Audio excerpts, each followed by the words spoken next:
Nosotros nos vamos a conversar con el capitán Jorge Alfredo Frías, secretario general de la Asociación Argentina de Capitanes, Pilotos y Patrones de Pesca. Buen día, Jorge, ¿cómo te va? Buenos días, ¿cómo estás? Muy bien, muy bien. Jorge, bueno, primeros dos casos de coronavirus-19 en la flota pesquera nacional. Queremos conocer tus reflexiones al respecto. En algún momento justamente fuiste uno de los patrocinadores de un protocolo sanitario para buques pesqueros desde la Unión Marítima.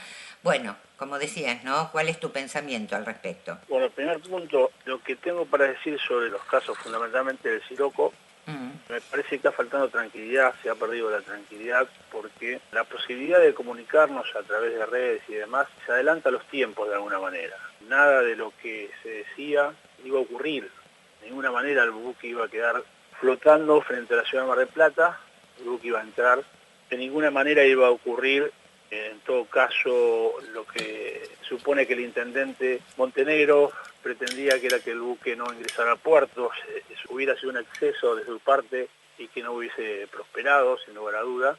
No sé cuánta veracidad hay de eso concretamente, no sé si fue solamente un exceso en sus expresiones en un momento determinado, pero bueno, finalmente no fue así. Nosotros teníamos la tranquilidad de que debíamos esperar que se coordinen las acciones entre la empresa y el capitán. Estaba en contacto con el capitán, obviamente. También estuve en No, vamos a contacto aclarar, con no pertenece, ¿no? A la asociación, es el del centro. capitán, sí, el oficial, que es el que le dio El positivo, que había contagio. viajado a Buenos Aires, de otro gremio. Ah, y el El capitán sí es de la... capitán sí es de la Asociación de Ah, Capitanes. perfecto. Con Sergio, que es su nombre, estábamos en contacto, hablamos con Solimeno Ujú.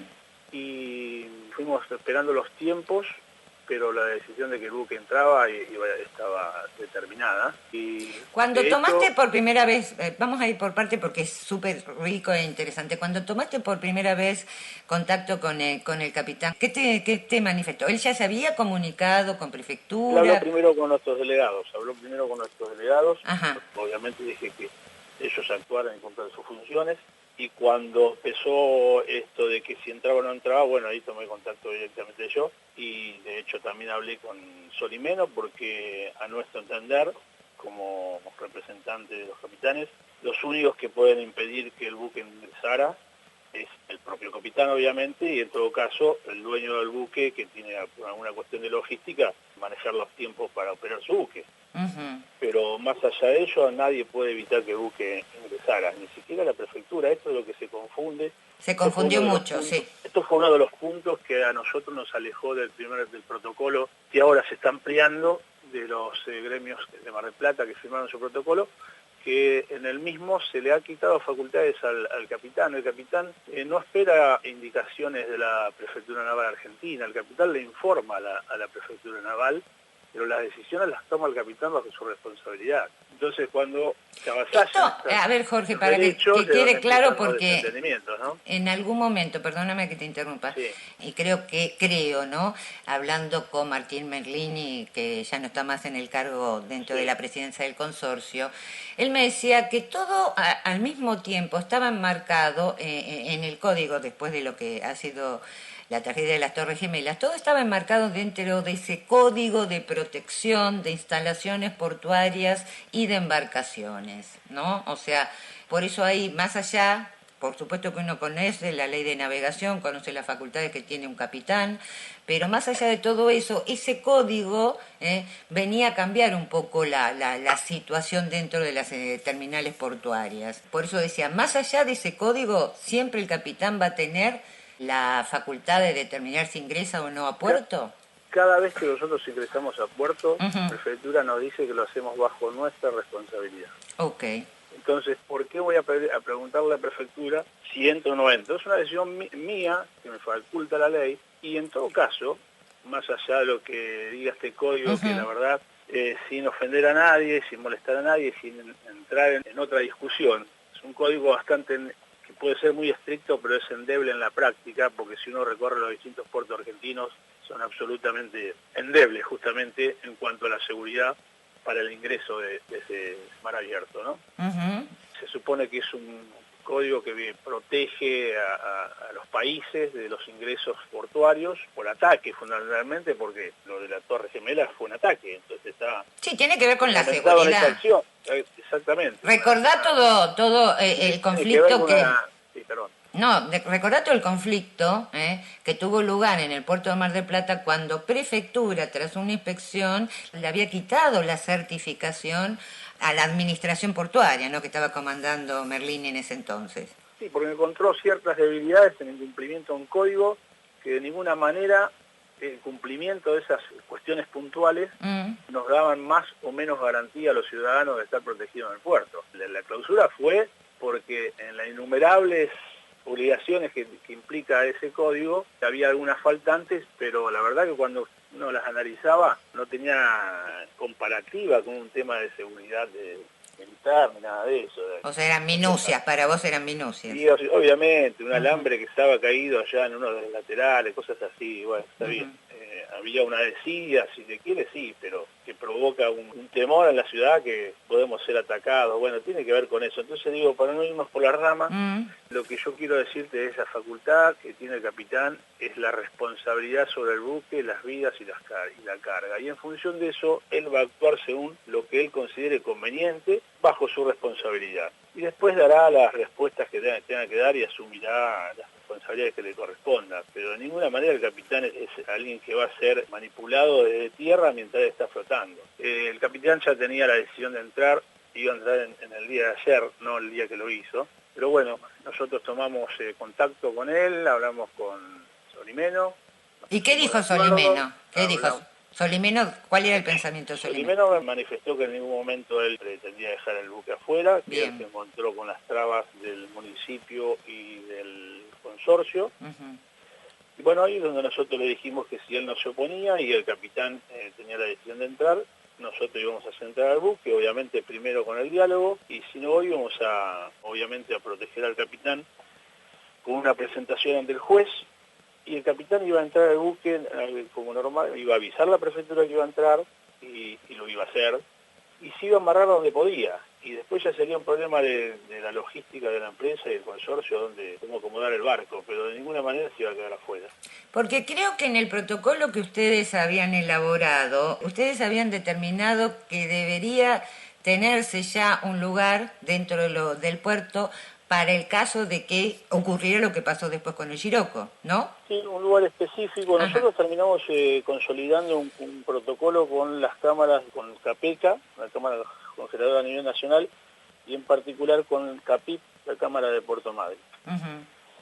La cuestión de los protocolos, ya te dije que, lo he dicho en las oportunidades, que la consideración de que el capitán tenga que pedir autorización a la prefectura fue el detonante para que nosotros dejemos de trabajar con los gremios de Mar del Plata, las delegaciones de los gremios nacionales, que veníamos ya incómodos porque el enfoque del protocolo era solo Mar del Plata y nosotros teníamos interés que sea a nivel nacional, porque tenemos esa representación y esa preocupación. Pero bueno, lo podíamos manejar, podíamos trabajar en el nivel local y después lo extenderíamos, de hecho como lo hicimos. Pero no se aceptaba cambiar esa condición de que el capitán debía esperar que la prefectura le diga, de hecho todavía consta, y de ninguna manera nosotros podemos avalar que se le quiten facultades y derechos al capitán. Así que eso nos hizo apartar y ponernos a trabajar en el protocolo nacional y bueno, los gremios locales actuaron como lo pusieron en práctica y no está mal. Lo importante acá es que no se puede suscribir todo a la efectividad de un protocolo. Es otro error, porque acá lo que prima es la individualidad, la actitud individual de cada uno. Podemos hacer el mejor protocolo, pero fíjese en lo que pasó. Obviamente nadie hace las cosas a propósito en este sentido, pero este oficial que viajó a Buenos Aires, evidentemente no ha tomado los recaudos necesarios, porque él venía de marea y no estaba contagiado, y en esos días que fue a Buenos Aires y volvió, resulta contagiado. Entonces, ahí claro, nosotros en algún momento... No tiene nada que ver con el protocolo ni con nada, es una actitud individual de cada uno que uno asume con la máxima responsabilidad lo que está desarrollando, lo que está haciendo. Vos sabés, Jorge, que nosotros semanas atrás hablábamos justamente con Tony Solimeno Y yo creo, ¿no? Más allá que él lo reflejó, ¿no? En alguna de sus contestaciones, pero yo creo que él estaba súper tranquilo en el sentido que dice, mis tripulaciones están 40, 50, 55 días en el mar, o sea que él estaba desde ese punto, ¿no? O sea, seguro de que no podía pasar nada. Como vos decís, después justo una persona que decide viajar por X razones, ¿no? Porque tampoco acá estamos, viste, somos la No, son Inquisición, motivos personales y que incluso tal creo que había cual. una cuestión de salud de la esposa. O sea, Exacto, nadie exacto. está abriendo juicios sobre eso, sobre los por qué. Yo me paro sobre la actitud individual de cada uno, incluso la Ujú, mía. ujú. La mía, la tuya. O sea, estamos todos los días atomizados con los procedimientos que tenemos que tener, desde que empezamos con que había que cantar el feliz cumpleaños 2 veces. Mm. Todos los días tenemos una información nueva de cómo debemos cuidarnos. Entonces, indudablemente no se puede Nueva hacer. y que en muchos casos se contrapone con la anterior, porque no es que va Claro que sí, complementando. ¿Mm? absolutamente, absolutamente. Bueno, fíjate, esto de la facilidad de decir cosas apresuradas.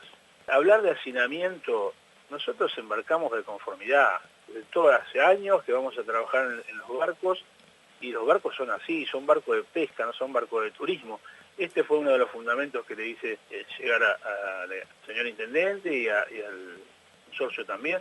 No es un barco de turismo el Siloco, es un barco de pesca, es un barco de trabajadores. No podemos hacer de ninguna manera una cuarentena arriba de los buques. O sea, no están de paseo, son trabajadores y había que tratarlos como tales. Claro, porque en Entonces, algún momento se habló del caso del Diamond Princess, ¿viste? Pero... pero claro, cosas incoherentes que no se pueden relacionar tan ligeramente. Y hablar de hacinamiento en un buque, yo creo que los buques de la empresa Solimeno, creo que nadie puede discutir que son los buques mejores mantenidos que hay, más allá de los años que tienen, que es otra discusión, pero sin lugar a duda el mantenimiento de los buques es destacado. Entonces, hablar de hacinamiento de una manera peyorativa, a mí me parece que no es el lugar adecuado para que 30 personas con la incertidumbre de que hay un virus a bordo y demás cumplan una cuarentena sin lugar a duda. Esto fue lo primero que nosotros estuvimos. Pero de ahí a hacinamiento está lejos la cosa. Al abandono de personas, todas las cosas que se fueron diciendo, pero bueno, si todo el derecho a decir, No, la vive, ¿no? Así libertad que de está, expresión la tenemos todo, por pero eso. bueno. Pero se generan También somos incertidumbres responsables de que lo que decimos, ¿no? afecta, claro, que finalmente afecta a la familia, que es lo que me preocupa, ¿no? Pero bueno, Y en estos son los momentos, después efectos. volviste a tomar, ahora, bueno, ya prácticamente se ha decidido que, no prácticamente, se ha decidido que la tripulación entera, ¿no? A partir de que hoy se estarían entregando los resultados de los testeos realizados, realizaría la cuarentena, no sé si será en el Hotel del Somu, como este sindicato ofreció, o en otro lugar, pero realizaría ya la cuarentena, el aislamiento, el confinamiento desembarcados, ¿no? O sea, fuera de la embarcación. ¿Pudiste conversar de vuelta con el capitán? Aún no, No, es muy temprano para despertarlo, seguro que está durmiendo. no, después de las Pero, no, primeras, a ver, una vez concretado yo digo, estaba más la tranquilo, situación, ahora la verdad, él estuvo siempre siempre tranquilo, tranquilo. Ujú. porque el oficial no manifiesta físicamente a vista, a simple vista, no manifiesta ningún cambio físico. Entonces, el alerta Ujú. fue el resultado positivo del hisopado, nada más. No hay una fantasía de imaginarse que hay una persona encerrada en un camarote en un estado convaleciente, no, nada. De hecho, la última conversación que yo sé que el Ujú. capitán tuvo con el oficial, se encontraba bien. Había estado charlando con él, estaba lo más bien en su camarote, como cumpliendo el protocolo de aislamiento, pero normalmente recostado en su camarote. Claro, porque por el otro lado se publicaban, viste, desesperados, Acá pedidos estamos todos bien. de auxilio por parte de los tripulantes del Siroco y demás, ¿no? O sea, todos títulos grandilocuentes, alarmistas. Y Entonces, bueno, precisamente quizás ¿cómo porque ante gestionás eso también, vos como capitán, Jorge, cómo hay que gestionás toda imaginar, esta situación? claro, bueno, esa es la preocupación nuestra Ujú. como asesores de ellos, ¿no? No es nada fácil conducir a 30 personas ya de por sí, y mucho menos con un cuadro pandémico, con un cuadro de un contagio a bordo, frente a una ciudad hay que estar desde un barco mirando la ciudad durante 24 horas y con los celulares que hoy son explosivos, ¿no es cierto? 30 celulares conectados todo el tiempo. Bueno, eso es una agresión psicológica que, bueno, hay que vivirla para calcularla, para entenderla, pero si el primer mensaje que ellos reciben es que van a estar 20 días flotando, y bueno, prende cualquier alarma eso, ¿no? A partir de ahí, cada uno de ellos habrá comunicado y habrá obviamente rechazado esa posibilidad. No es fácil. Y uno tiene una conversación, puede tener como capitán, que no dudo que la haya tenido, tratando de bajar tranquilidad, pero después los celulares se encienden y esa tranquilidad dura poco. Todos claro. se alarman. Ahí tenés 30 realidades diferentes. Obviamente, sí, obviamente. Y fíjense que estamos ante una situación donde la empresa había hecho algo que no estaba contemplado en el propio protocolo. El hisopado no estaba considerado. Cuando nosotros lo propusimos, 30 días atrás, tanto el hisopado como el aislamiento, el propio subsecretario de Pesca, el doctor Carlos Lieberman, me manifestó que habiendo hecho las consultas al Ministerio de Salud y demás, no había en la Argentina la cantidad de hisopados como para, en realidad no había ese relativo, por eso yo en algún momento dije que nos mandaron a la guerra sin balas. Lo que no había era antígenos, y no sigue habiendo antígenos suficientes para toda la población, ¿no? No somos Alemania, no somos Gran Bretaña. La respuesta fue concreta, los que había, los había copiado el Ministerio para disponerlos. Entonces, a partir de eso es cuando yo razono sobre esto de que nos mandan a la guerra sin balas, porque si se determina que la industria pesquera es esencial, que nunca fundamentaron por qué, y ahí me parece que es donde empieza el albedrío en esta cuestión, si la determinaron esencial, nos tenían que haber dado las herramientas para ir a poner en práctica una actividad esencial, y el hisopado hubiera sido fundamental, o sea que de ese acopio que el Ministerio de Salud decidió contener, debió haber derivado una partida, por lo menos para los buques que iban a ir saliendo, de manera parcial, a medida que... Bueno, la respuesta en ese momento fue que no había, que los que habían los tenían determinados para otras cuestiones. Bueno, son decisiones políticas. Claro, lo que sucede es el desconocimiento, ¿no? O sea, el desconocimiento creo que es central en todo este tema de la pandemia. Como decíamos recién, ¿no? Hemos ido aprendiendo con el curso del tiempo y de los hechos que se fueron precipitando. O sea, ¿cuál ha sido...? En el mensaje, el presidente de la Nación dijo que estábamos ante un enemigo invisible. Perfecto, pero los primeros protocolos de actuación tenían que ver, bueno, si una persona presenta síntomas, o sea, inicialmente se habló sobre el paciente sintomático, el que presentaba síntomas, entonces a ese hacerle los testeos, hacerle los hisopados, etcétera, etcétera, etcétera. Y siempre se le recomendó al conjunto de la población, inclusive el uso de las mascarillas, es de hace una semana nomás, ¿no? O sea, la obligatoriedad de portarlas. Sirve, no sirve, no es todo lo que pasa. Y se le dijo, bueno, o sea, esta distinción, ¿no? O sea, si la persona presenta los síntomas, si tiene fiebre, si tiene tos, somnolencia, etcétera, etcétera, bueno, a ese le hacemos las inspecciones necesarias, le hacemos los controles, le hacemos los hisopados, bueno, el conjunto, esa batería de recursos. Pero respecto del asintomático, no se lo tenía dentro del radar. Entonces, a ese no, porque ¿para qué vamos a gastar, entre comillas, vamos a andar dilapidando recursos en el asintomático? En ese que no presenta riesgo.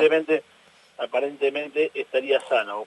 Que, bueno, porque el síntoma te lleva a la derivación de la enfermedad. El síntoma te está anunciando que ahí tenés, por ejemplo, una neumonía.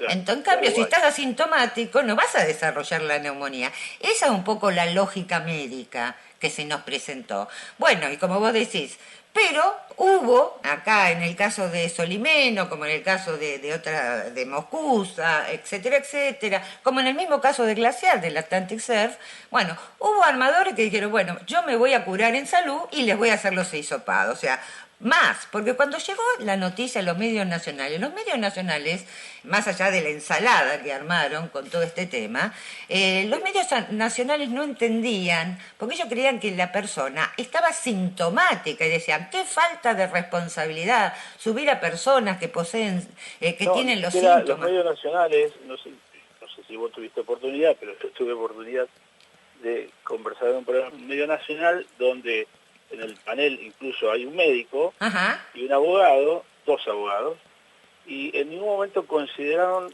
que la actividad fue declarada esencial. Ellos se preguntaban por qué no se quedó en su casa, y no se quedó en su casa porque tiene que ir a trabajar, porque el gobierno nacional dijo que la actividad es esencial y maximizando los cuidados tenemos que ir a trabajar. O sea, cuando le insinué que era por esto que no se quedó en su casa, no se dieron por aludido, siguieron hablando como si eso no existiera. Y bueno, esos claramente hablan desde el desconocimiento. Además, María Fernanda, vos yo como lo vi lo presentaron como que la persona claro, tenía fiebre, tenía síntomas e igualmente, o sea, que lo habían tratado como una persona irresponsable, no ¿no? sabían que venían de una marea de 40 días. A ver, el hombre venía de 40 días estar en el agua. Si no, ¿dónde se contagió? ¿En el agua? Sí, bueno, eso no lo sabían ellos. esa es la seguridad que tenía Tony, ¿no? De que los había tenido encerrados. Y bueno, quizás ahí hay un exceso, pero de la confianza, por eso hablo de la actitud individual. Un exceso de confianza de la empresa lo hizo pecar, claramente es eso. Porque si el hombre no se hubiera ido a Buenos Aires no hubiera pasado. Evidentemente pasó por ahí la cosa. Por ahí la cosa. Quería decir concretamente el desconocimiento de los medios nacionales no puede ser una sorpresa. Ellos en 3 minutos de una entrevista se quieren enterar lo que en 50 años no le han dado importancia. Siempre pasa esto. Sí, lamentablemente.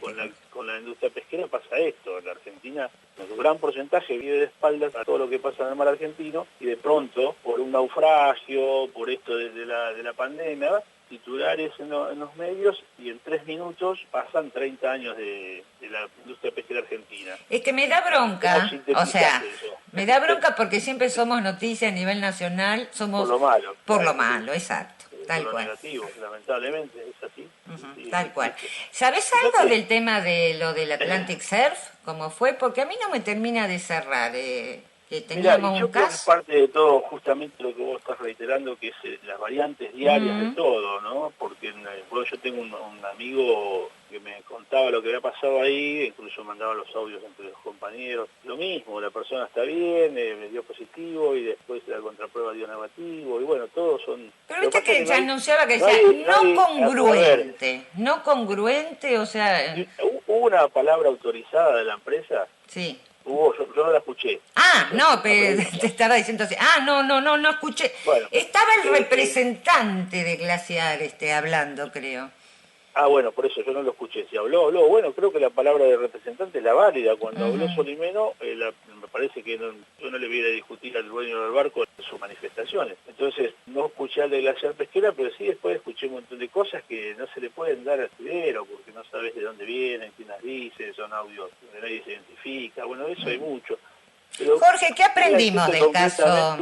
¿Qué se puede aprender del caso del Siroco? Aprender, sí. Hay que hacer las cosas con tranquilidad y a no sorprendernos a que esto va a pasar, a que nos están diciendo desde todos los profesionales del mundo que tarde o temprano, si no se consigue la vacuna preventiva y obviamente la que cure, tarde o temprano todos los seres vivos se terminarían contaminando. Entonces no hay que sorprenderse, esto iba a pasar, o sea, tampoco habría que, por eso hablo de la tranquilidad, y sabíamos que esto era posible pasar, porque cuando pasa nos ponemos en una... te dije, viste, acá tenés, y ahora, son los comentarios, ¿no? Ahora nada, ahora hay que ocuparse y hacer las cosas lo mejor posible. Fíjate cuando hablábamos de las modificaciones, me haces acordar del protocolo, siempre hablando del protocolo aplicado en Mar del Plata. Si yo te mostrara el material de las impresiones y los trabajos que hemos hecho para arriba y para abajo, porque acá hay que pensar que cuando se empezó a hablar de protocolos éramos 9 gremios y todas las cámaras, con sus distintos asesores letrados, que todos opinan, que todos ponen algún punto, que lo amplían, que lo modifican, que quieren que esté, que quieren que no esté. Y bueno, no fue una charla de café, fueron muchos días de trabajo, de tener que ayornar un protocolo para que trate de ser serio a lo que se emanaba del Ministerio de Transporte, porque es el protocolo madre. Desde ahí se debió ir adecuando, por lo menos en la pesca, lo que se podía. Y fíjate, digo, que es simple. En el primer protocolo se calculaba hasta la cantidad de alcohol en gel, de lavandina, de pañuelo descartable, de guantes, de barbijos, porque en esos días La información era tan variable que parecía que si no tenías un frasquito de alcohol en gel no ibas a sobrevivir. Y 10 días después con jabón blanco para lavar la ropa era suficiente. Con el diario del lunes todo es más fácil, Sí. Dice el dicho, ¿no? Tal cual, Pero Jorge. fíjate que el anexo termina diciendo que simplemente tiene que haber alcohol, lavandina, pañuelo descartable, y ya no se pusieron las cantidades, porque no tenía sentido. Además, acordémonos, que esto obviamente era el planteo del sector empresario, que no podían garantizar que la cantidad de litros de alcohol, de lavandina, de barbijo, esto pudiesen estar, porque no había, porque todo se había disparado, habían estoqueado, se habían disparado los valores. O sea, las variables son permanentes. El anexo 1 del protocolo, nosotros propusimos que dijera que era una declaración jurada de salud aparente, porque ningún trabajador, ninguna persona puede saber con certeza su estado de salud. Es aparente, no somos médicos para determinar cómo estamos. No, y además podemos confundir los síntomas y demás, Por ¿no? O supuesto, sea, entonces sí, ponerme a mí a declarar, y bueno, listo, hay que decir, bueno, pongámoslo. Digo esto como parte de las discusiones. Lo peor es no hacer nada, eso está claro.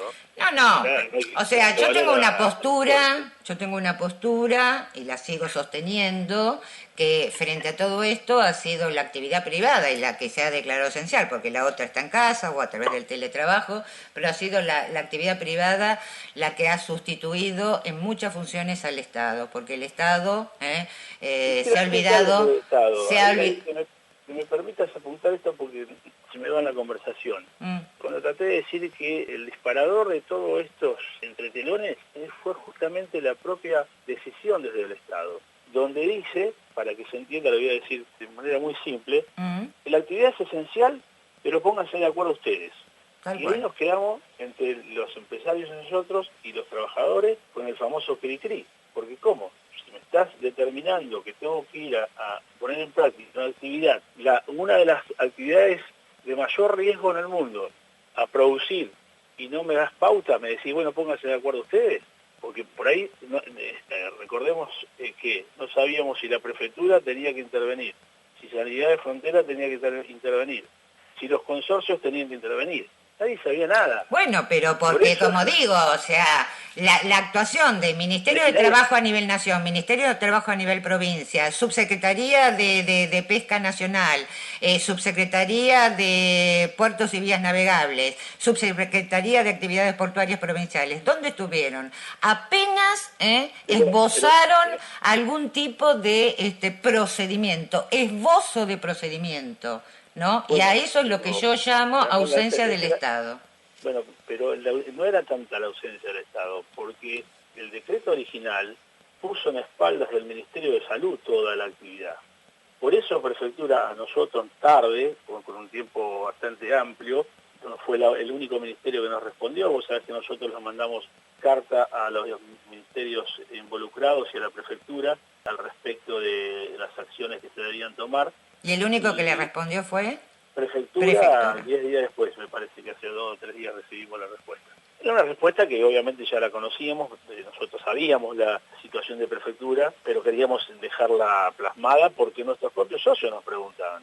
Y la Prefectura, y había que explicarle que la Prefectura quedó excluida de las acciones. La Prefectura quedó para acompañar las acciones que emanen del Ministerio, que fue determinado el administrador. Entonces, a partir de ahí es donde se empieza a confundir todo, ¿no es cierto? Bueno, tratamos de resolver entre nosotros, había que poner la actividad en marcha, desde el sector empresario y nosotros tratar de alcanzar un protocolo que dé un marco de protección, porque tampoco, bueno, pero vos tampoco era el protocolo la llave para no contagiarnos, es una herramienta más.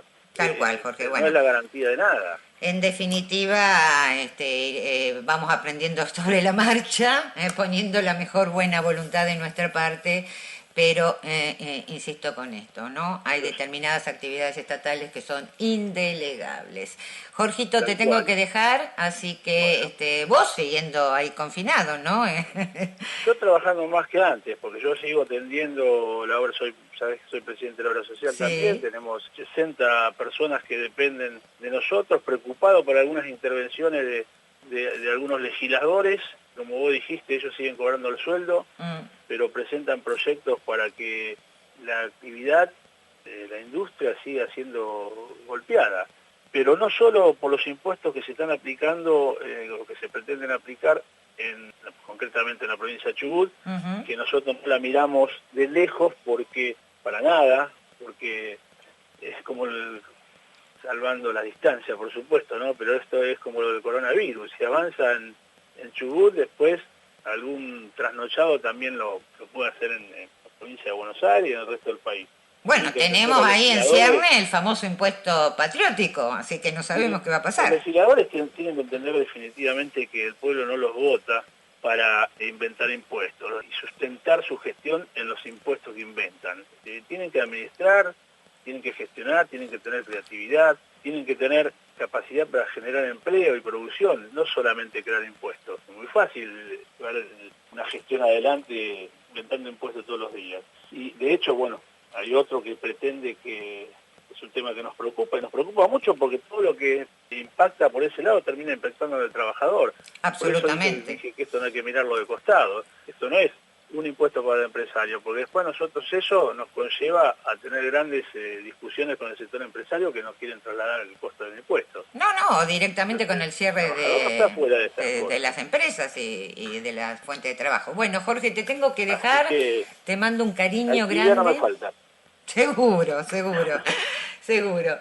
Desde trabajo trabajamos, desde casa trabajamos y mucho más creo que si lo hacemos afuera. Todo el día y no es así. Bueno, el tema de tener la representación a nivel nacional, yo tengo que atender también las cuestiones de la Patagonia y bueno, los jubilados nuestros, que tuvimos todo el tema de la vacunación, que dicho vaya de paso, pretendí, se fue unos segundos más, disculpame, pero pretendimos echar una mano para descongestionar a los centros de salud que vacunaban, pidiendo que nos entreguen las vacunas a nosotros para vacunar a nuestros jubilados. ¿Y qué pasó? Y no lo logramos, ¿no? Después de una semana de gestionar. La capacidad política, mirá que hablamos con un par de políticos que no viene al caso mencionarlo, pero la capacidad política para conseguir 200 vacunas, que después se redujeron a 100, porque a medida que iban pasando los días, nuestros jubilados salían a vacunarse, no tuvieron capacidad ni para proveer 100 vacunas. La verdad que es de terror la legislación. Bueno, te libero, y no nos vamos del tema. Abrazo fuerte. Gracias, que tengas buen fin de semana. Gracias a vos. Jorge Frías, entonces, en los micrófonos de Matices del Puerto.